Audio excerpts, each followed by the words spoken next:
एक बार गौतम बुद्ध एक शहर में प्रवास कर रहे थे। उनके साथ कुछ शिष्य भी थे। एक दिन उनके शिष्य शहर में घूमने के लिए निकले। वे शहर में घूम ही रहे थे कि तभी शहर के कुछ लोगों ने उन्हें अपशब्द कहे।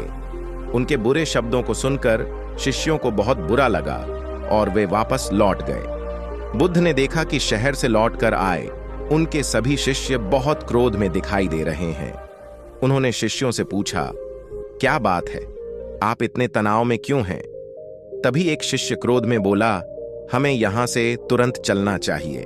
जब हम बाहर शहर में घूमने गए थे तो यहां के लोगों ने बिना वजह हमें बहुत बुरा भला कहा। जिस जगह हमारा सम्मान नहीं हो वहां हमें नहीं रहना चाहिए।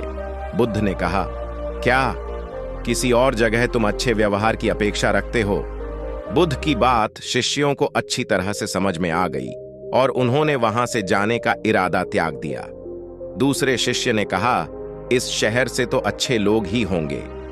तब गौतम बुद्ध बोले, किसी जगह को सिर्फ इसलिए छोड़ देना ठीक नहीं कि वहां के लोग बुरा व्यवहार करते हैं। हमें तो कुछ ऐसा करना चाहिए कि जिस स्थान पर भी जाएं, उस स्थान को तब तक नहीं छोड़ें जब तक अपनी अच्छाइयों से वहां के लोगों को सुधार न दें। हम जिस भी स्थान पर जाएं, वहां के लोगों का कुछ न कुछ भला करके ही वापस लौटें। बुद्ध ने कहा, जिस प्रकार युद्ध में बढ़ता हुआ हाथी चारों तरफ के तीर सहते हुए भी आगे बढ़ता जाता है, ठीक उसी तरह उत्तम व्यक्ति भी दूसरों के अपशब्दों को सहते हुए अच्छे कार्य करता रहता है।